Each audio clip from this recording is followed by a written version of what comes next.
எப்பயுமே வந்து பரமாத்மாவை வந்து காண்கிறானோ, அவன் வந்து எப்போதுமே வந்து ஆஹ் தன்னை இழப்பதில்லை அப்படின்னு சொல்லியிருக்காங்க பிரபுஜி.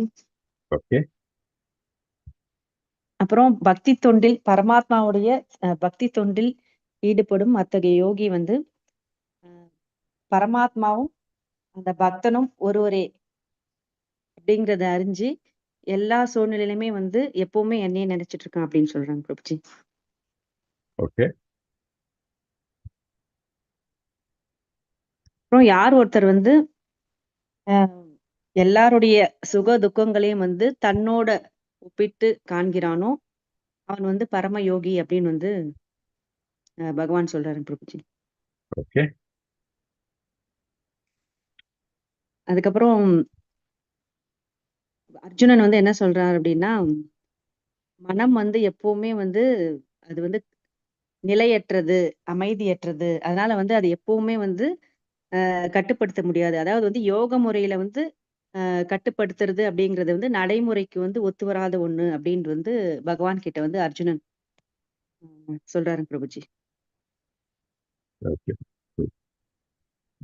மற்ற டிவோட்டிஸ் ஷேர் பண்ண விரும்புறீங்களா மாதாஜி சொன்னதில் வச்சு?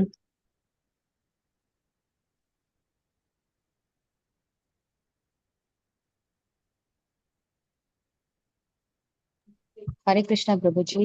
ஹரே கிருஷ்ண மாதாஜி, சொல்லுங்க.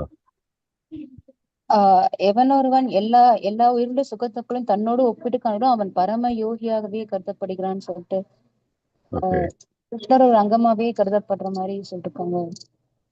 எல்லா உயிர்களையும் சமமாகவே பார்க்கிறான் இல்ல, யாரும் எல்லாருடைய சுகங்களையும் அவனும் பாக்குறப்ப அவன் கடவுளோட ஒரு இதுவாகவே பரம யோகியாகவே கருதப்படுகிறான்.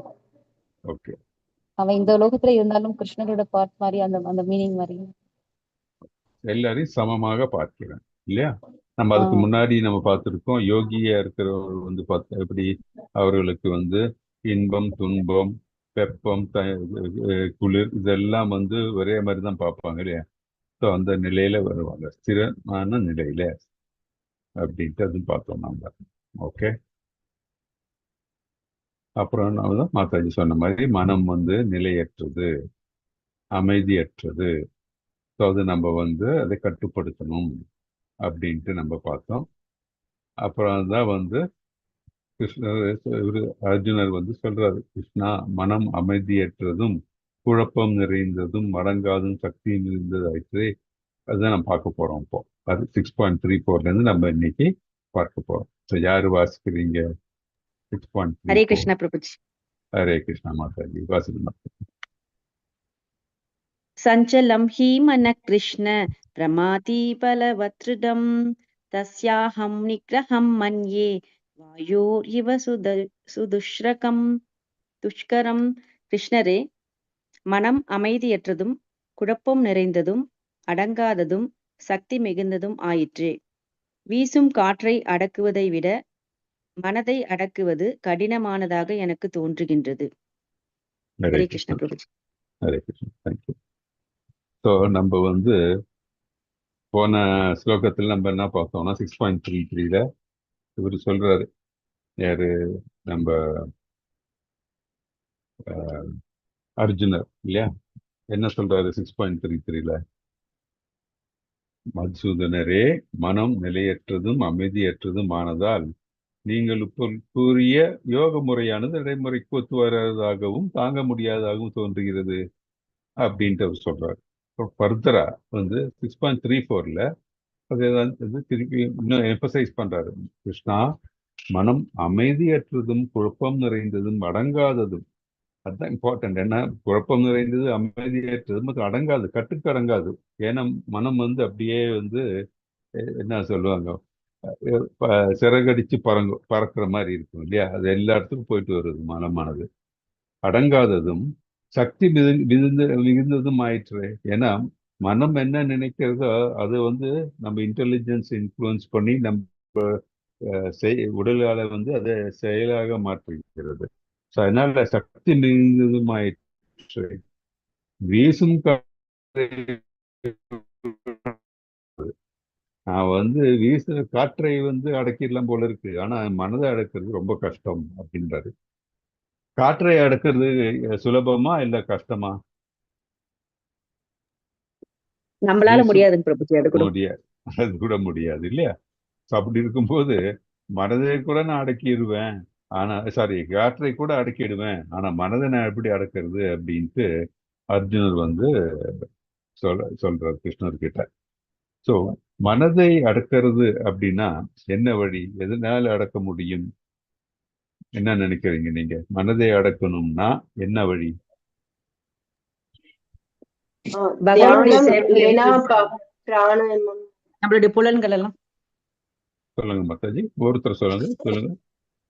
பகவானை மட்டும் மட்டும் நினைக்கிறோம் பிரபுஜி. டைவர்ட் ஏதோ ஒண்ணு மட்டும் தான் ஃபோக்கஸ் பண்ணணும் மாதாஜி. அது பரமாத்மா பற்றி மட்டும் நினைச்சிட்டு இருந்தா இது வேற எதுவும் போகாது, சிந்தனை போகாது பிரபுஜி. So, மனதை இதுதான் வந்து நித்தியம் தெரிஞ்சிட்டு இருந்துச்சு. அதனால கடவுளை மட்டும் மட்டும் நினைச்சிட்டு இருக்கணும் பிரபுஜி. எக்ஸாக்ட்லி. ஸோ மனதை வந்து கடவுளில் நம்ம வந்து நிறுத்தி கடவுளை நினைக்க வேண்டும், கிருஷ்ணரை நினைக்க வேண்டும் இல்லையா சொன்னீங்க. ஓகே மாதாஜி, நீங்க என்னன்னு நீங்க என்ன சொல்ல வந்தீங்க? பிரபுஜி, மனம் வந்து பிராணாயாமம் எப்பவுமே வந்து பண்றதுக்காக நம்ம வந்து எக்கோ ஆகுது புத்தி மாதாஜி. சொல்றதை கேட்கணும் பிரபுஜி. புத்தி ஆ. என்ன சொல்லுதோ அதை மனசு கேட்கணும். அந்த மாதிரி இருந்தாலும் புத்தி அது சொல்றது வந்து கேட்கணுமா இல்ல வேற யாரு சொல்றது கேட்கணும்? ஹரே கிருஷ்ணா பிரபுஜி, மனசு நான் சொல்றது சொல்றேன் புத்தி கேட்கணும். ஹரே கிருஷ்ணா பிரபுஜி. ஒரே மினிட், இது மாதாஜி சொல்றது முடிச்சுட்டு நீங்க ஹரே சொல்லுங்க. கிருஷ்ணா ஓகே, பிரபுஜி, மாயையிலிருந்து நம்ம விடுபட்டு சொல்லுங்க. மாயையிலிருந்து நம்ம விடுபட்டு அனைத்தையும் மனசை வந்து கட்டுப்படுத்தி ம். கடவுளையே நினைத்து எவனுடன் கிருஷ்ண உணர்வில் கிருஷ்ண உணர்வுல இருக்கணும். நம்ம மனதை வந்து கிருஷ்ணரில் லயிக்கணும் தான் மாதாஜி சொன்னாங்க. நிலைக்கு கொண்டு வரணும், செயல்களை கட்டுப்படுத்து, கிருஷ்ண உணர்வின் செயல்களை கட்டுப்படுத்து.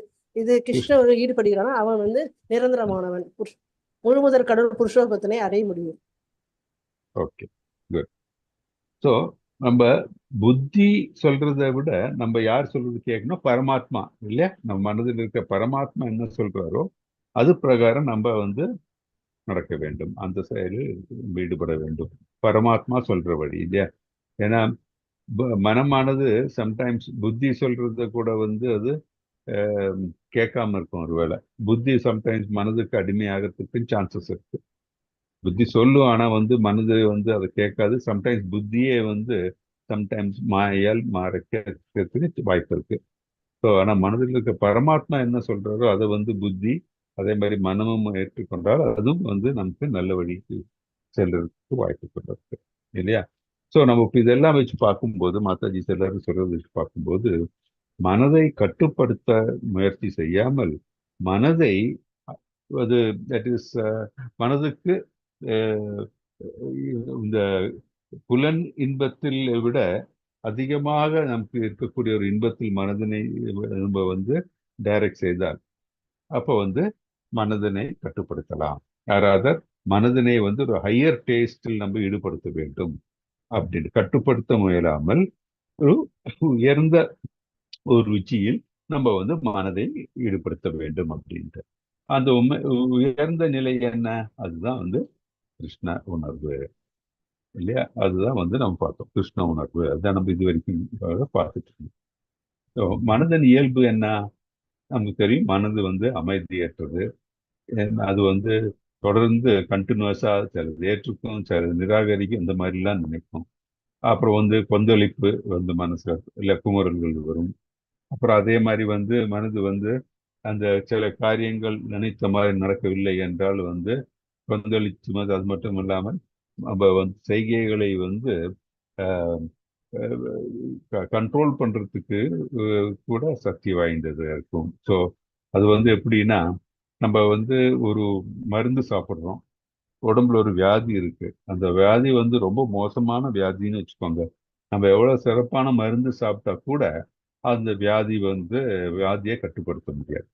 ஸோ அந்த மாதிரி தான் நம் மனது வந்து கொந்தளித்த நிலையில் இருக்கும் பொழுது நம்ம வந்து சக்தி வாய்ந்ததாக திகழ்ந்து அதை கட்டுப்படுத்துறது ரொம்ப கஷ்டமாய் போகுது. ரொம்ப பிடிவாதமாகவும் இருக்கும் மனதானது. ஸோ இது மனதின் இயல்பு, இதெல்லாம்னு நமக்கு தெரிய வருகிறது. ஸோ அதனால என்ன செய்யணும்? ஜட உலகில் இது வந்து இந்த படத்தை நான் முன்னாடி ஒரு வாட்டி எக்ஸ்பிளைன் பண்ணியிருக்கேன். ஸோ மனது நம்மளுடைய ஆத்மாவும் நம்ம புலன்களும் மனம் அறிவு இவர்களுடைய நிலையை வந்து வாட்டி கூட பார்க்கணும். இந்த ஜட உடல் என்னும் ரதம், இந்த ரதம் பார்த்தீங்கன்னா ஜட உடல்.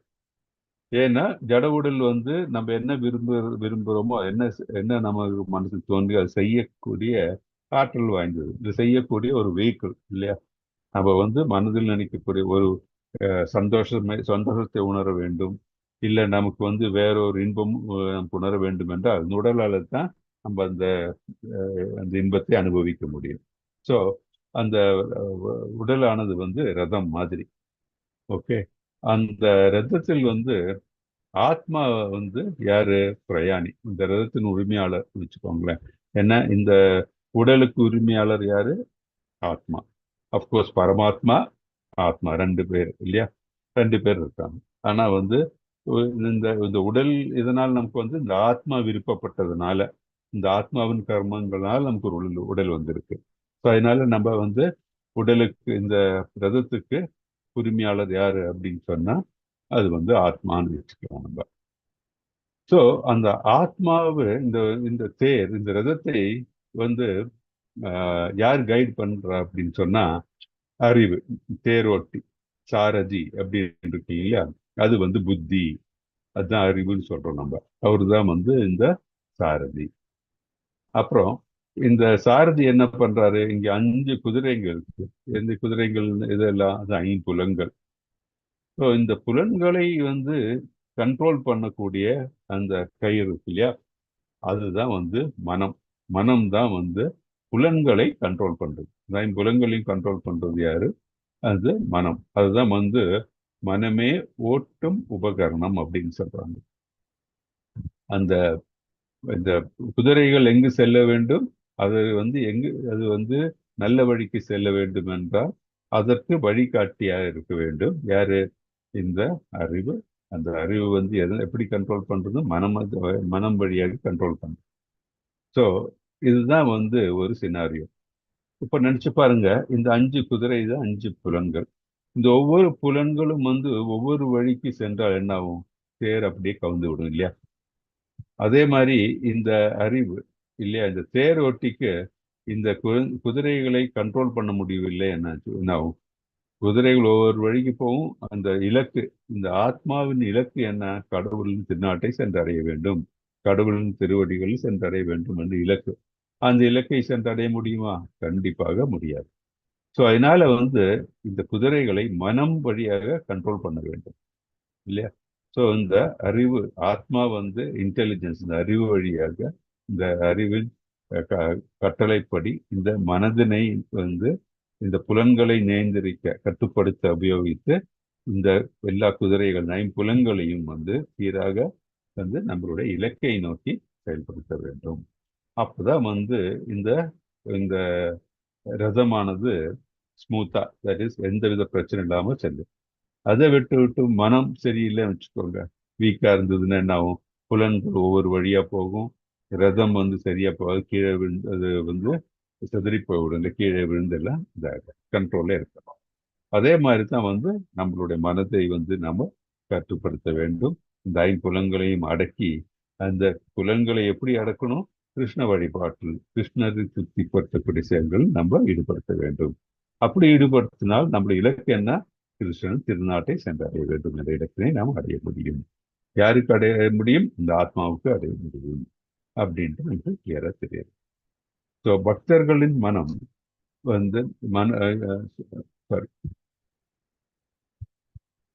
பக்தர்கள் மனதின் இயற்கைக்கு மாறான போக்கை எப்பொழுதும் ஹரே கிருஷ்ணா மகாமந்திரம் ஜபம் செய்தவன் மூலம் கட்டுப்படுத்துகின்றனர். ஸோ பக்தர்கள் இதை எப்படி கண்ட்ரோல் பண்றாங்க? எப்படி வந்து அவங்களுடைய வழிமுறை என்ன? ஹரே கிருஷ்ணா மந்திரத்தின் மூலம் வந்து அவர்களுடைய மனதை கட்டுப்படுத்தி கிருஷ்ணர் ஜபம் செய்து கிருஷ்ணரை சென்றடைய முற்படுகின்றனர் அப்படின்ட்டு நமக்கு தெரியும். ஸோ பக்தர்களுக்கு இந்த வழி தெரியும். பக்தி யோகத்தினுடைய இலக்கு என்ன? கிருஷ்ணரை சென்றடைய வேண்டும், தன்னுணர்வு பெற்று கிருஷ்ணரை சென்றடைய வேண்டும் என்பதுதான்.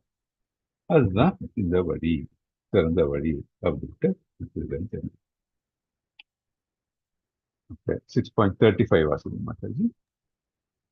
படிக்கிற மாதா படிக்கிற பிரபுஜி. நீங்க படிங்க, அதுக்கப்புறம் பிரபுஜி படிக்க. ஓகே, நீங்க வாசிங்க ஹரே மாதாஜி. கிருஷ்ணா பிரபுஜி. ஹரே கிருஷ்ணா. ஹரே ஹரே கிருஷ்ணா பிரபுஜி. ஹரே கிருஷ்ணா, வாசிங்க. ஸ்ரீ பகவான் உவாச அசம்சயம் மகாபாஹோ மனோ நிக்ரகம் சலம் அப்படியாசேனது கௌந்தேயே வைராக்யேன சக்தி ருஹ்யதே. பகவான் ஸ்ரீ கிருஷ்ணர் கூறினார், பலம் பொருந்திய புயங்களை உடைய குந்தியின் மகனே, அமைதியற்ற மனதை அடக்குவது சந்தேகமின்றி மிகவும் கடினமே. ஆனால் தகுந்த பயிற்சியினாலும் பற்றின்மையாலும் அது சாத்தியமாகும். ஹரே கிருஷ்ணா பிரபுஜி. ஹரே கிருஷ்ணா, தேங்க்யூ. என்ன சொல்றாங்க இங்க? ஸ்ரீ பகவான் உவாஜ அசம்சயம் மகாபாஹோ மனோ துர்நிகிரகம் சலம் அபியாசேன து கௌந்தேயா வைராகியேன ச கிருஹ்யதே அப்படின்ட்டு சொன்னா, பகவான் ஸ்ரீ கிருஷ்ணர் கூறினார். என்ன கூறினார்? பலம் பொருந்திய புயன்களை உடைய குந்தியின் மகனே. அவரோட ஸ்ட்ரென்த்தை குளோரிஃபை பண்றார், அர்ஜுனோட ஸ்ட்ரென்த். அமைதியற்ற மனதை அடக்குவது சந்தேகமன்றி மிகவும் கடினம். ஸோ எவ்வளவு ஸ்ட்ராங்கா ஒருத்தர் இருந்தாலும் மனதை அதை கண்ட்ரோல் பண்றது கடினம் அப்படின்னு கிருஷ்ணரை ஒத்துக்கிறார். ஆனால் தகுந்த பயிற்சியினாலும் பற்றின்மையாலும் அது சாத்தியமாகும். ஆனால் எப்படி பண்ண முடியும்? அது பயிற்சியினால பண்ண முடியும், பற்றின்மையால சாத்தியமாகும் அப்படின்னு சொல்றாரு. நம்ம எந்த கடினமான காரியம் ஆனாலும் பயிற்சியின் மூலம் கண்டிப்பாக அதை சாதிக்க முடியும். ஸோ எப்படி பயிற்சி பண்ணணும்? ரொம்ப அதில் ஒருங்கிணைந்து மனதையும் உடலையும் அதில் ஒருங்கிணைத்து நம்ம விடாமுயற்சியில் ஈடுபட்டு நம்ம பயிற்சியின் மூலமாக சாத்தியப்படுத்த முடியும். எந்த காரியமானாலும் நம்ம சாத்தியப்படுத்த முடியும். ஸோ அதுதான் கிருஷ்ணர் இங்க சொல்றாரு, தகுந்த பயிற்சியினாலும் பற்றின்மையாலும் அது சாத்தியமாகும் அப்படின்ட்டு. ஸோ எப்படி இங்கே சொல்றாங்க? தட் இஸ் மனதை சமாளிக்கக்கூடிய வழிகள் என்ன? அங்கீகரிக்கப்பட்ட குருவின் வழிகாட்டுதலின் கீழ் பயிற்சி. ஸோ ஃபர்ஸ்ட் அவர்கள் இந்த பயிற்சி எடுக்கும் மனதை கட்டுப்படுத்தும் போது நம்ம பார்த்தோம், எப்படி இந்த யோகி எப்படி இருக்க வேணும். இந்த அஷ்டாங்க யோகத்தில் முற்படும் போது, யோக பயிற்சியில் முற்படும் போது நம்ம எப்படி இருக்கணும், நம்மளுடைய பாஸ்டர் எப்படி இருக்கணும், நம்ம இந்த அஷ்டாங்கம் இல்லை அந்த 8 அங்கங்களும் 8 லிம்ஸ் ஆஃப் த யோகா நம்ம பயில வேண்டும். நம்ம பிராணனை கண்ட்ரோல் பண்ணணும். இதெல்லாம் நம்ம பார்த்தோம். ஸோ அது மட்டும் இல்லாமல் எப்படி தியானம் பண்ணணும், யார் எப்ப நினைத்து தியானம் பண்ணணும்? பரமாத்மா, இதயத்தில் இருக்கக்கூடிய பரமாத்மாவை நினைத்து தியானம் பண்ணணும்.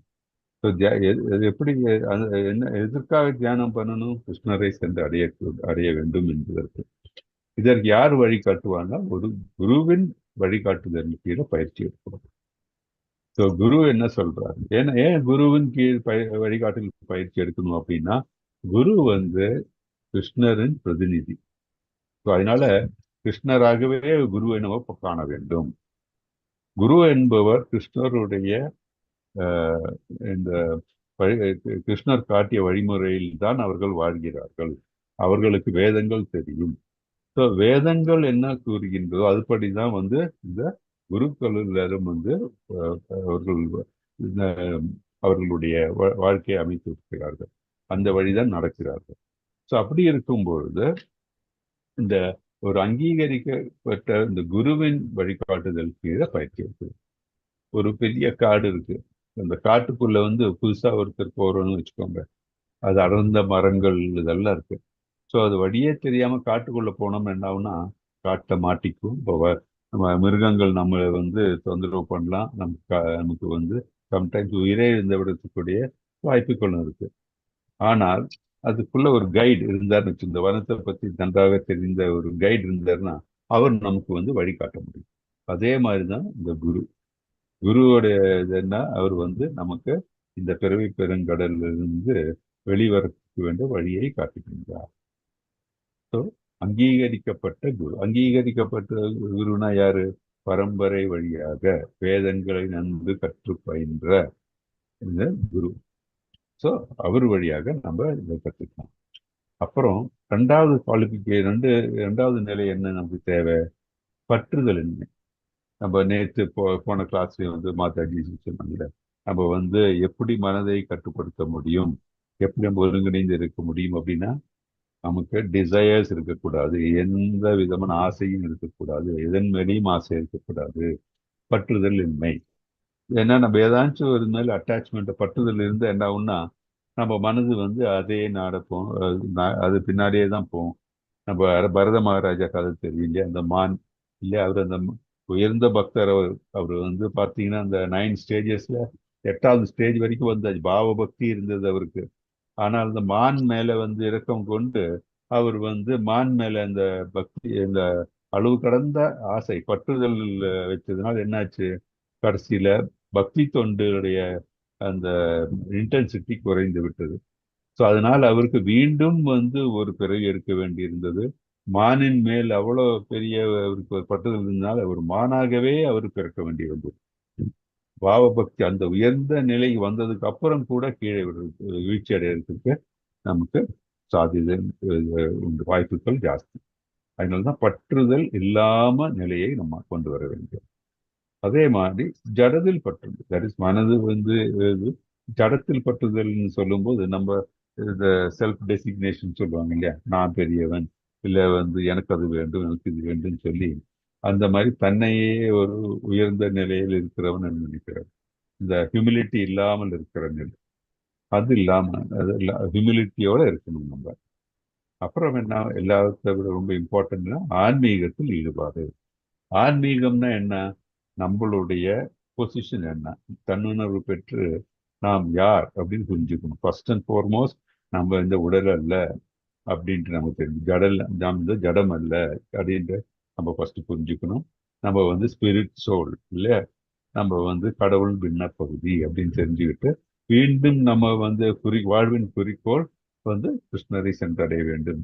அந்த கிருஷ்ணன் திருநாட்டுக்கு செல்றதுக்கு என்ன பண்ணணும்னா கிருஷ்ணருக்கு சேவை செய்ய வேண்டும், பக்தி தொண்டில் ஈடுபட வேண்டும். அதுதான் ஆன்மீகம் அப்படின்ட்டு நமக்கு தெரியும். ஸோ ஆன்மீகத்தில் ஈடுபட்டு ஜடதில் பற்றின்மையோடு எந்தவித பற்றுதலும் இல்லாமல், எதிலும் பற்றுதல் இல்லாமல் அங்கீகரிக்கப்பட்ட குருவின் வழிகாட்டுதலில் பயிற்சி செய்து மனதை சமாளிக்க வேண்டும். அதே மாதிரி நம்ம வந்து முன்னாடி கிளாஸ் வர்றதுக்கு முன்னாடியே மாதாஜி வந்து நல்லா எக்ஸ்பிளைன் பண்ணாங்க. என்னது, மனதினை வந்து பௌதிகத்தில் ஈடுபடுத்தாமல் ஆன்மீகத்தில் கிருஷ்ணரில் ஈடுபடுத்த வேண்டும். அப்பொழுது மனது வந்து தானாகவே கட்டுப்பாட்டில் நம்ம கட்டுப்பாட்டில் இருக்கும் அப்படின்ட்டு நம்ம இதுல இருந்து தெரிஞ்சுக்கிறோம். ஹரே கிருஷ்ணா. 6.36 வாசிக்க பிரபு. ஹரே கிருஷ்ணா.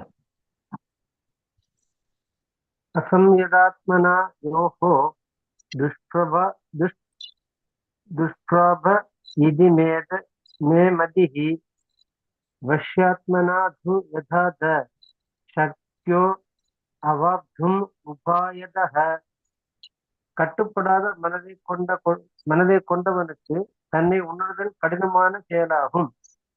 ஆனால் மனதை கட்டுப்படுத்தி சரியான வழியில் இயல்பவனுக்கு வெற்றி நிச்சயம். இதுவே என் அபிப்பிராயமாகும். ஹரே கிருஷ்ணன். ஹரே கிருஷ்ணன். சோ கிருஷ்ணர் வந்து இங்க சொல்றாரு, என்ன சொல்றாரு, கட்டுப்படாத மனதை கொண்டவனுக்கு தன்னை உணர்தல் கடினமான செயலாகும். ஏன்னா நம்ம வந்து மனதை கட்டுப்படுத்துறதுக்கு என்ன தேவை, நம்ம போன ஸ்லோகத்துல வந்து பார்த்தோம், தன்னுணர்வு இருக்க வேண்டும் அப்படின்ட்டு ஒரு முக்கியமான ஒரு நிலை. அது இல்லை, தன்னுணர்வு இல்லைன்னா மனதை கட்டுப்படுத்துவது கடினம். அதுதான் சொல்றது, கட்டுப்படாத மனதை கொண்டவனுக்கு தன்னை உணர்தல் கடினமான செயலாகும். நம்ம ஏன் தன்னை உணர வேண்டும்? அப்போதான் வந்து நம்மளுடைய உண்மையான நிலைப்பாடு என்னன்னு தெரியும். என்ன நம்மளுடைய நிலை? தட் இஸ் நம்ம வந்து கடவுள் விண்ணப்பகுதிகள். நம்ம வந்து இந்த பௌதிக ஆசையில் ஈடுபடாமல் ஆன்மீகத்தில் இருக்க வேண்டும் அப்படின்ட்டு. ஸோ அந்த நிலை வரணும்னா நமக்கு வந்து சுய உணர்வு, கண்டிப்பா தன்னை உணர்ந்து இருக்க வேண்டும் அப்படின்ட்டு முக்கியமானது. ஆனால் மனதை கட்டுப்படுத்தி சரியான வழியில் முயல்பவனுக்கு வெற்றி நிச்சயம். எவனொருவன் மனதை கட்டுப்படுத்த முடிந்து அந்த சரியான வழியில் வந்து முயல்கிறானோ, முயற்சி எடுக்கிறானோ, அவர்களுக்கு வெற்றி நிச்சயம். என்ன வெற்றி? அவர்கள் எதனால நம்ம இந்த மனதை கட்டுப்படுத்த பார்க்கிறோம்? நம்ம வந்து கடவுள் திருநாட்டுக்கு சென்று நம்மளுடைய இது கான்ஸ்டிடியூஷனல் பொசிஷன் என்ன? கடவுளை சென்றடைய வேண்டும். அப்படி அடையும் போது நமக்கு என்ன கிடைக்குது? என்ன பலன்? நமக்கு வந்து நித்திய ஆனந்தம் கிடைக்குது. சச்சித் ஆனந்த நிலை அப்படின்னா நமக்கு உணர்வு அறிவு இருக்கும். அதே மாதிரி வந்து எட்டர்னல், எப்பொழுது இதுக்கு வந்து முடிவு இல்லாத நிலை இல்லையா, கண்டினியூஸா எப்பொழுதும் நிரந்தரமாக இருக்கும். அது வந்து பிளிஸ், என்ன ஆனந்தம். ஸோ நிரந்தரமான ஆனந்தம் கிடைக்கணும்னா நமக்கு அங்கதான் முடியும். ஏன்னா இப்ப நம்ம எல்லாருக்கும் அது வந்து ஞாபகப்படுத்திக்க வேண்டியது இந்த டைம் என்ன நம்ம ஞாபகப்படுத்திக்கணும். நம்ம எல்லாரும் வந்து கடவுள் பின்ன பகுதிகள். அப்படி இருக்கும்போது நம்ம எங்க இருந்தோம்? நம்ம வந்து ஸ்பிரிச்சுவல் வேர்ல்ட்ல தான் இருந்தோம். கடவுளுடன் கூடிய அவரோட தான் நம்ம வந்து கோலோக பிருந்தாவனத்தில் வைகுண்டத்தில் நம்ம இருந்திருக்கோம். ஆனால் நமக்கு வந்து நம்மளுடைய இந்த இச்சையினால நம்ம இந்த மனதுல வந்து எனக்கும் வந்து கடவுளை மாதிரி அவருடைய ஒப்புலன்ஸ் எல்லாம் பார்த்து எனக்கும் அது மாதிரி என்ஜாய் பண்ணணும் அப்படின்னு மனதில் தோன்றதுனால கடவுள் அதற்கு வந்து ஓகே சாங்ஷன் பண்ணி நம்ம எல்லாம் அந்த பௌதிக உலகத்துக்கு வந்திருக்கோம் அதை அனுபவிக்கிறதுக்கு. ஆனால் இங்க வந்த உடனே நம்ம வந்து என்ன தெரியணும்? நமக்கு அறிவு நமக்கு இருந்தால் இங்க என்ன அதை பத்தி என்ன நமக்கு தெரிஞ்சிருக்கணும்? தட் இஸ் இங்க வந்து இந்த பௌதிக உலகத்தில் வந்து இருக்கிறது எல்லாம் வந்து டெம்பரரி. அது வந்து கண்டிப்பாக நமக்கு ஆனந்தம் தர்றது கிடையாது. அது ஆனந்தம் தர மாதிரி இருந்தாலும் வந்து நமக்கு துக்கம்தான் நமக்கு இறுதியில் வரும். இது வந்து ஒரு துக்காலயம். நம்ம வந்து கடவுளை இமிட்டேட் பண்ண முடியாது. ஏன்னா நம்ம ஜீவாத்மா தான். நம்ம வந்து கடவுளுக்கு கிருஷ்ணருக்கு நிகராகவோ அவருக்கு மேலாகவோ யாரும் கிடையாது.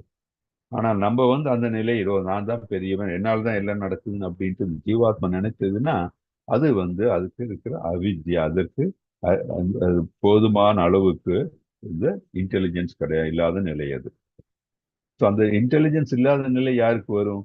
மனதை கட்டுப்படுத்தாமல் புலனுக்கு அடிமையாக இருக்கிறவர்கள். யார் அவங்க? கோதாசாஸ் இல்லையா?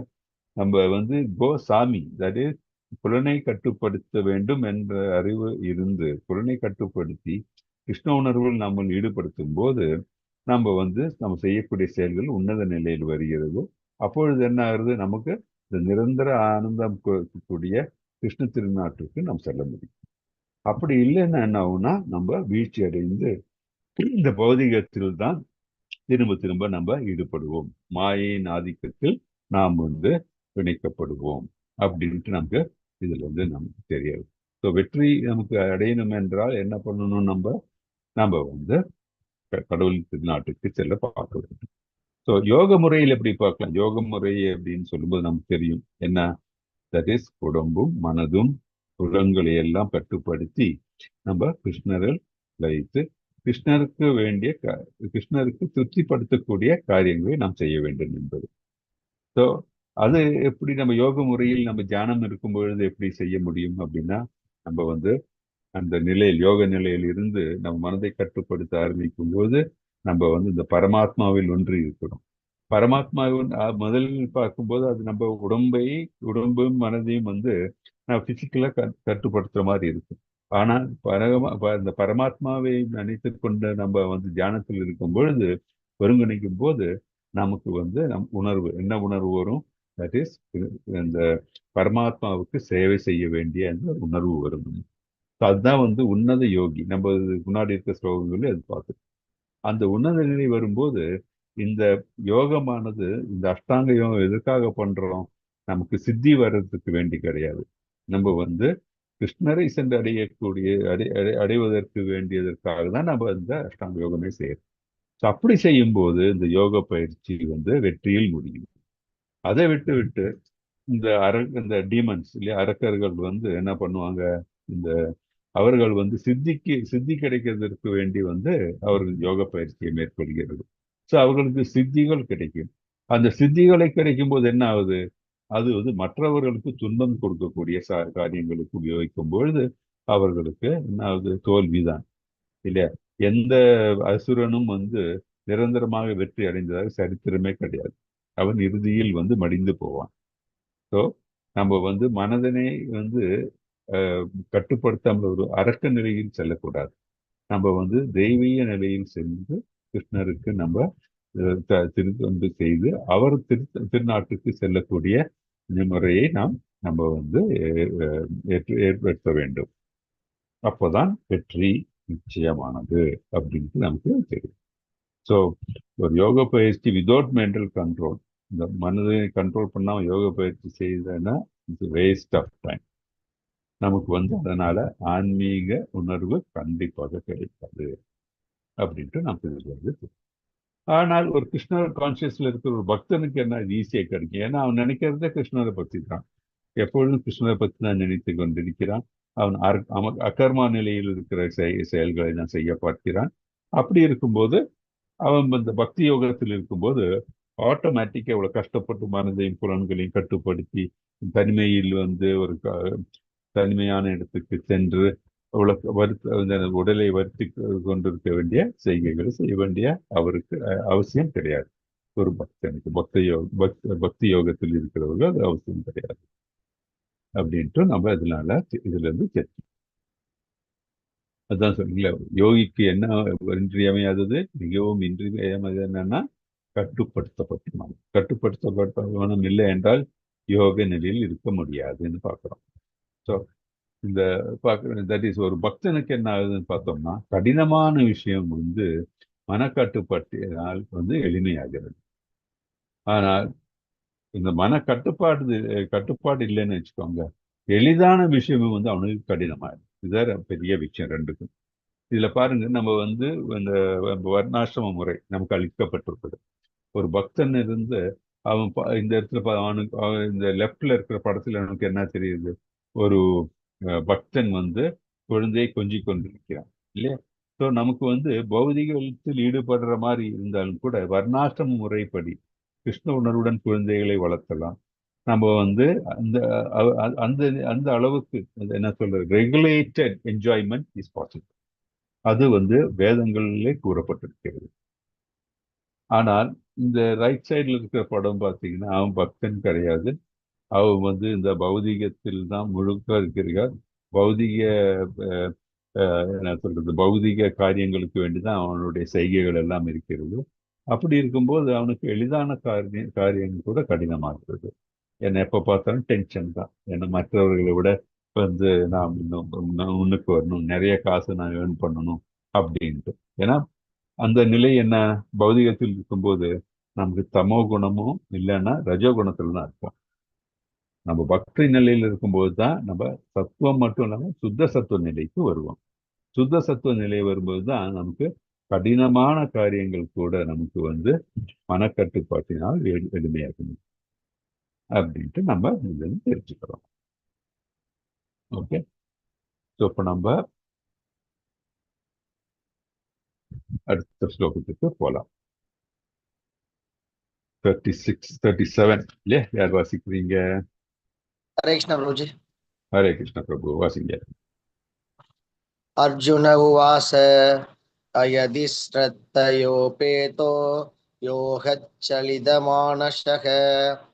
அப்ராப்ய யோக சம்சித்தின் கம் கதிம் கிருஷ்ண கச்சதி. அர்ஜுனன் வினாவினான், கிருஷ்ணா, தன்னுணர்வு பாதையினை நம்பிக்கையுடன் ஆரம்பத்தில் மேற்கொண்டு பிறகு உலக எண்ணங்களால் அதை நிறுத்தி விடுபவன் யோகத்தின் பக்குவ நிலையை அடைவதில்லை. அத்தகு வெற்றி அடையாத ஆன்மீகியின் கதி என்ன? இன்ட்ரெஸ்டிங் கேள்வி இல்லையா. அர்ஜுன் என்ன கேள்வி கேட்கிறார் கிருஷ்ணர் கிட்ட? கிருஷ்ணா, தன்னுணர்வு பாதையினை நம்பிக்கையுடன் ஆரம்பத்தில் மேற்கொண்டு பிறகு உலக எண்ணங்களால் அதை நிறுத்தி விடுபவன் யோகத்தின் பக்குவ நிலையை அடைவதில்லை. இல்லையா? நமக்கு இதுல கிளியரா தெரியுது. தட் இஸ், நம்ம முழுக்க முழுக்க நம்ம தன்னுணர்வு பெற்று நம்ம கிருஷ்ண உணர்விலே இருந்து நம்ம பூர்ணமாக கிருஷ்ணரில் சரணடைந்து நம்ம மனதில் வேற எந்த விதமான இச்சையோ ஆசையோ இல்லாத நிலையில் கிருஷ்ணர் மட்டுமே இருக்கிற நிலை தான் உன்னத பக்த நிலை. அந்த நிலையில் இருந்தால்தான் நமக்கு கடவுளின் திருநாட்டில் செல்ல முடியும். அப்படி இல்லாமல் என்ன ஆகும்? சிலவங்க பார்த்தீங்கன்னா, ஓகே, அவங்க தன்னுணர்வு பாதையில் நம்பிக்கை ஆரம்பத்தில் இருப்பாங்க, ஆரம்பத்தில் ஒரு டிவோட்டியாக இருக்கிறாங்க, யோக பயிற்சி செய்யறாங்க. ஆனால் ஏதோ ஒரு காரணத்தால், ஏன்னா நம்ம இருக்கிறது இந்த துக்காலயம் இல்லையா, நம்ம இருக்கிற இந்த பிரபஞ்சத்துல ஏதோ ஒரு காரணத்து அந்த உலக எண்ணங்களால் அவனுடைய மனது சஞ்சலப்பட்டு அதனால அவன் வீழ்ச்சி அடைந்து விடான். ஸோ இந்த கிருஷ்ண உணர்வில் இருந்து அவன் டீவியேட் ஆகிவிடும். அப்போ என்ன ஆகுது? அந்த யோகத்தின் பக்குவ நிலையை கண்டிப்பாக அடைய முடியாது. அப்படிப்பட்ட அவர்களுக்கு என்ன ஆகும்? அதற்கு வெற்றி அடையாத ஆன்மீகியின் கதி என்ன? இல்லையா? ஏன்னா ஒரு கஷ்டப்பட்டு புலன்களை எல்லாம் அடக்கி கொஞ்ச நாள் அவர் ஆன்மீகத்தில் ஈடுபடுறார். அப்படி ஈடுபட்டுட்டு திடீர்னு இந்த பௌதிக காரியங்கள்னால அதை விட வேண்டிய ஒரு சாகச்சரியம் வந்தது, அதனால விட்டு விட்டார். அப்படி இருக்கிறவனுடைய நிலை என்ன அப்படின்ட்டு அர்ஜுன் ரொம்ப இம்பார்ட்டன்ட் கேள்விதான் இல்லையா? நம்மளே பார்த்துக்கோம், சில டிவோட்டிஸ் எல்லாம் ரொம்ப ஆர்வமா வருவாங்க, அப்புறம் பார்த்தீங்கன்னா அப்படியே ஆர்வம் போயிடும். இப்போ நம்ம கிளாஸ்லேயே பாருங்களேன், முதல்ல பார்த்தா நான் 38-40 பேர்லாம் இருந்தாங்க. கடைசியில் இப்போ எத்தனை பேர் நம்ம இருக்கோம் இல்லையா? ரெகுலராக பார்த்தா ஒரு 10-12 பேர் நம்ம ரெகுலராக கிளாஸ் அட்டன் பண்ணுறோம். இப்போ இது என்ன, அவங்க ஆரம்பித்தாலும் திடீர்னு அவங்க ஏதோ ஒரு காரணத்தினால அவர்கள் இதுல தேர் நாட் அட்டெண்டிங். அந்த மாதிரி தான் பார்த்தீங்க, சாண்ட் பண்ண சொல்றோம். ஆனால் நிறைய பேர் சாண்ட் பண்ணி அப்புறம் 4 ரவுண்ட் சாண்ட் பண்ணுவாங்க, அப்புறம் 8, 16 அப்படின்ட்டு சாண்ட் பண்ணிட்டு அது நல்ல இன்பம் கிடைக்கிறது இல்லை உங்களுக்கு. ஆனா சிலவங்க என்ன கொஞ்சம் சாண்ட் பண்றாங்க, அப்புறம் சாண்டிங் எடுத்துக்கிறாங்க. இந்த டிவோஷனல் சர்வீஸ்ல அவங்க ப்ரோக்ரஸ் ஆக மாட்டேங்கிறாங்க. ஏன் அப்படின்னா, ஒவ்வொருத்தருடைய நிலை, ஒவ்வொருத்தரும் இந்த எந்த அளவுக்கு இந்த ஆன்மீகத்தில் முன்னேற வேண்டும் என்று நினைக்கிறாங்களோ அந்த இதை அவர்கள் டைல்யூட் ஆகும். ஒவ்வொரு ஜீவாத்மாவும் அவர்கள் ஈக்குவலா எல்லாரும் ஒரே மாதிரி இம்பார்ட்டன்ஸ் கொடுக்கறது இல்லை. சிலவங்க இம்பார்ட்டன்ஸ் கொடுப்பாங்க, சிலவங்க இம்பார்ட்டன்ஸ், ஏன்னா அதெல்லாம் அவங்களுடைய சுகுர்த்தி. ரெண்டாவது,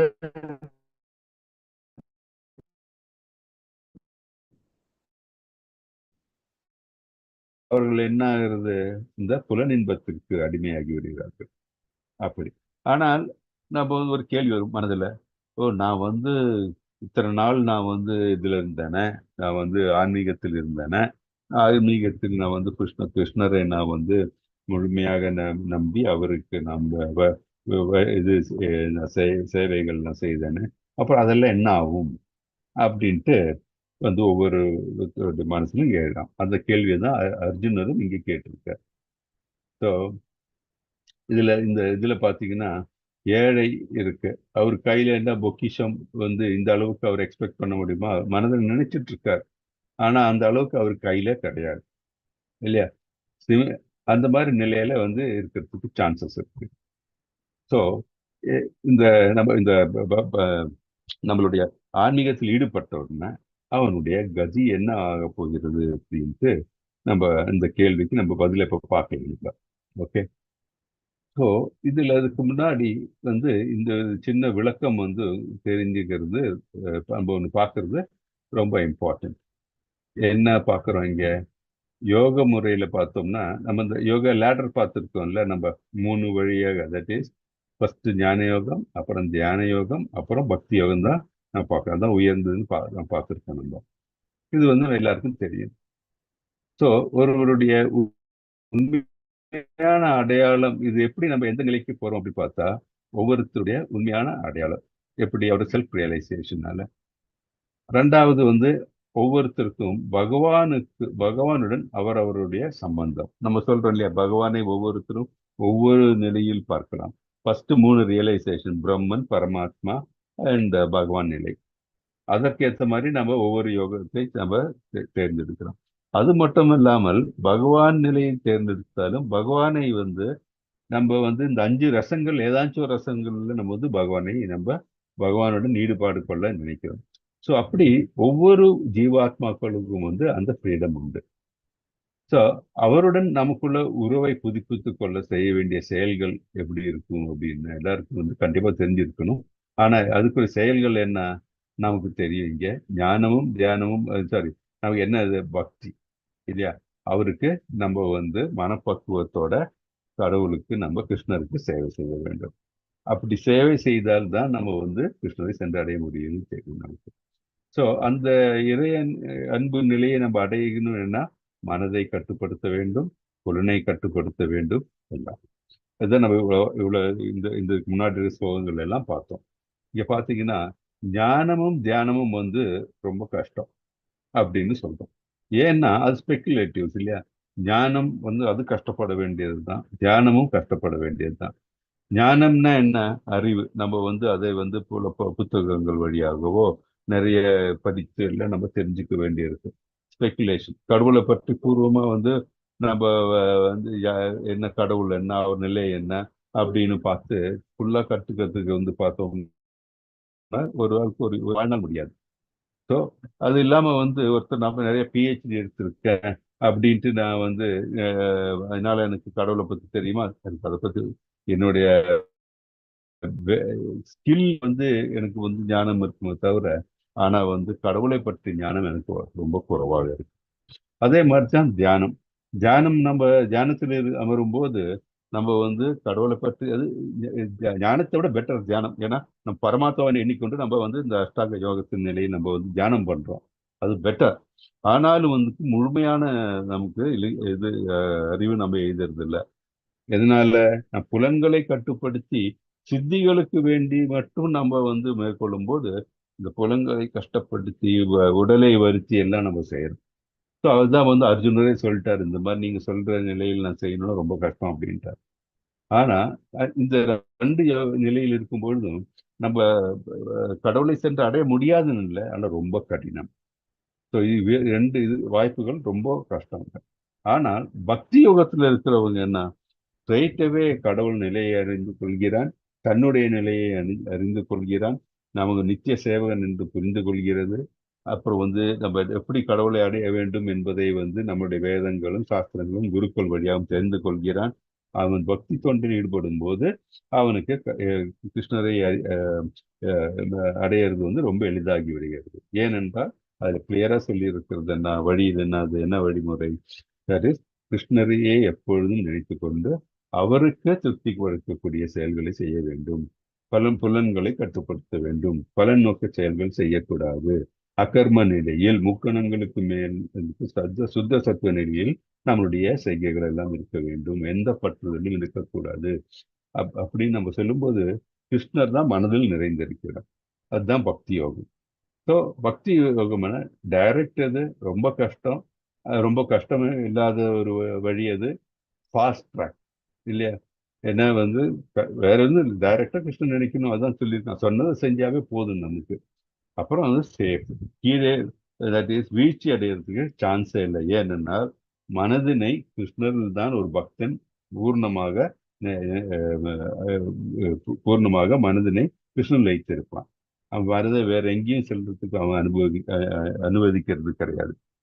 ஸோ அப்படி இருக்கும் பொழுது பக்தி யோகம் வந்து உயர்ந்த நிலை அப்படின்னு நம்ம இதுல இருந்து தெரிகிறது.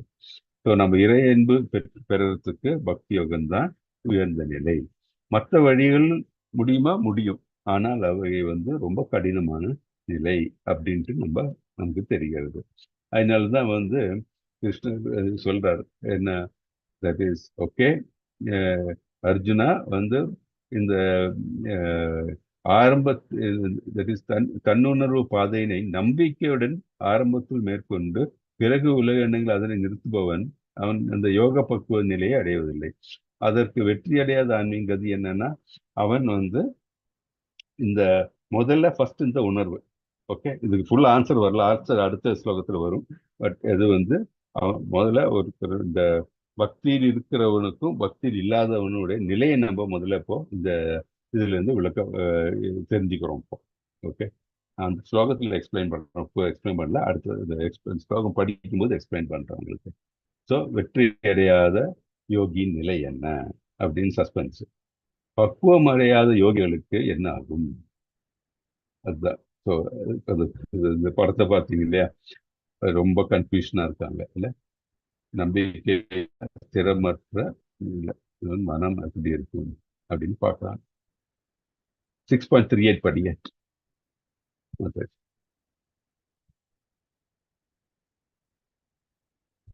நான் படிக்கிறேன் மாதாஜி. படிங்க. சரிங்க சார்.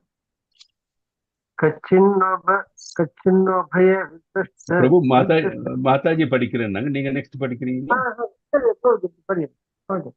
ஓகே, மாதாஜி படிங்க. அப்புறம் பிரபுஜி கஷ்டினோபேய விப்ரஷ்டச்சின்னாப்ரம் இவ நஷ்யதி அப்ரதிஷ்டோ மகாபாஹோ விமூட்டோ பிராமணோபதி.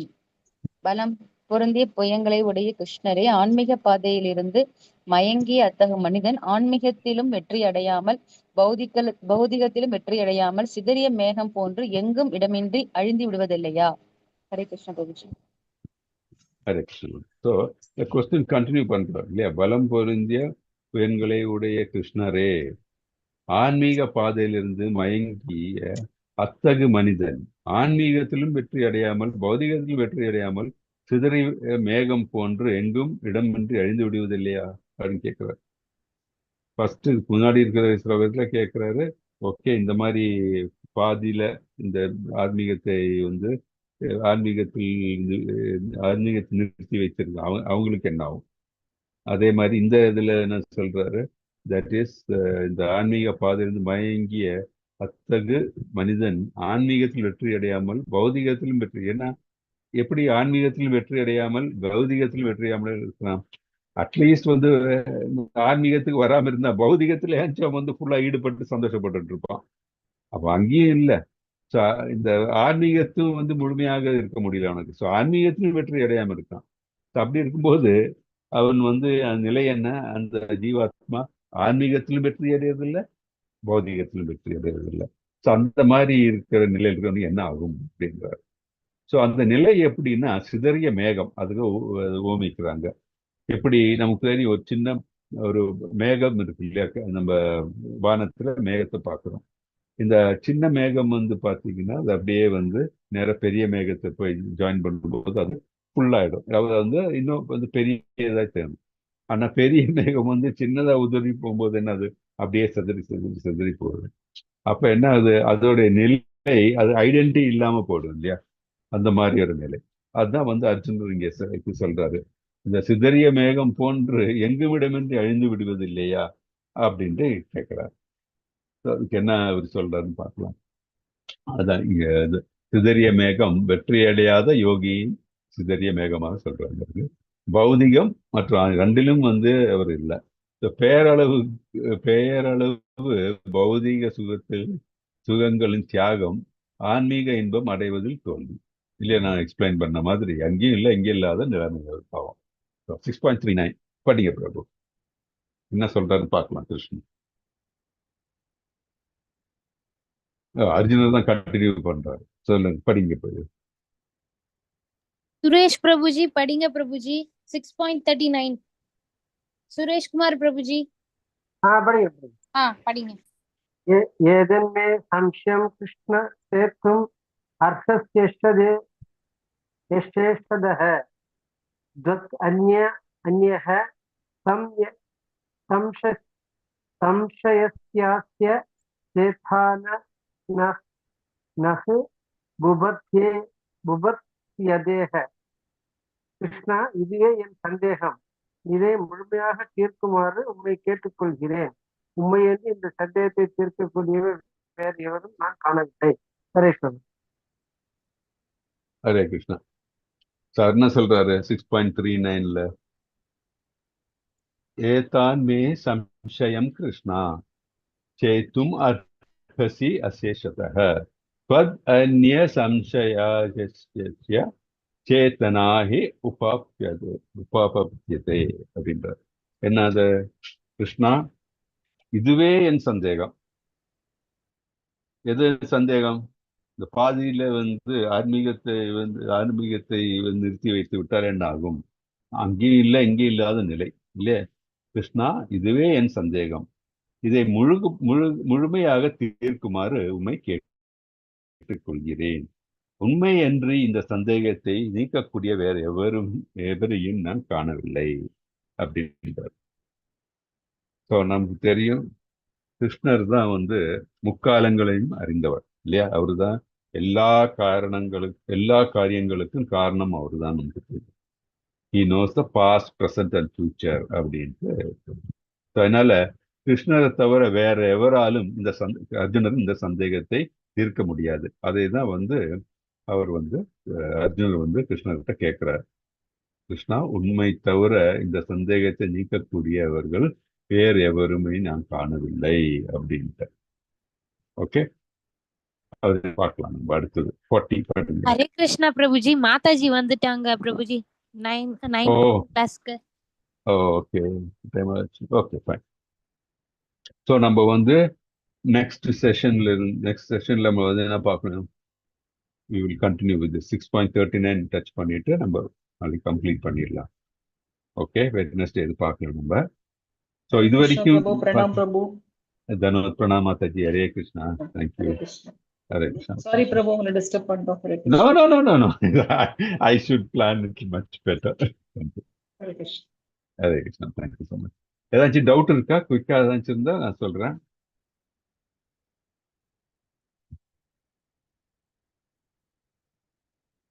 ஓகே, நம்ம நெக்ஸ்ட் செஷன்ல நம்ம கண்டினியூ பண்ணலாம். ஏதாச்சும் டவுட் இருந்தா கூட நோட் பண்ணிக்கோங்க. நம்ம 6.39 நம்ம டச் பண்ணி தென் we can finish up 6th chapter. நம்ம நெக்ஸ்ட் புதன்கிழமை நம்ம முடிச்சிடலாம். ஓகே, நான் க்ளோசிங் ப்ரேயர் சொல்லிடுறேன். வாஞ்சா கல்பதருப்யஸ்ச கிருபா சிந்துப்ய ஏவ ச பதிதானாம் பாவனேப்யோ வைஷ்ணவேப்யோ நமோ நமः. अनंत कोटि वैष्णव वृंद की जय. श्रीला प्रभुपाद की जय. नामाचार्य की जय. भगवद गीता भागवतम की जय. All glories to the assembled devotees. Hare Krishna. So, thank you. Number will meet in the next session on Wednesday. Okay. Mataji, I'll make you the Hare Krishna Prabhuji. Thank you. Hare Prabhuji. Krishna. No, bless Hare you. Krishna. Hare Krishna Mataji. Hare Krishna. Hare Krishna. Thank you Prabhuji. இன்னைக்கு Hare Krishna. சூப்பரா இருந்தது பிரபுஜி. இன்னைக்கு அருமையா Thank you. இருந்துச்சு Prabhuji. All Thank you, glories to the Lord Prabhuji. Mataji. All glories to the Lord. Hare Krishna.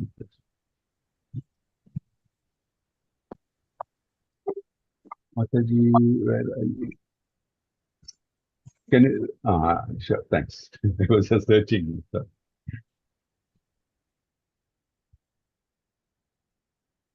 Thanks. I made you the. So, meanwhile, I'll stop the YouTube, Mataji. Sorry. Yes Prabhu, yes Prabhu. நான் connect பண்ணிக்கிறேன். You will have to stop, I think. But I'll let you make me the host again. I will stop. Okay, Prabhu, that will be better, I think. That will be better. Otherwise, you will have to wait. 1 minute. Spend Yes, some Prabhu. time. 1 minute. 1 Prabhu. Yes, Prabhu. Great. Thank you, Mataji. Sorry, I didn't realize that.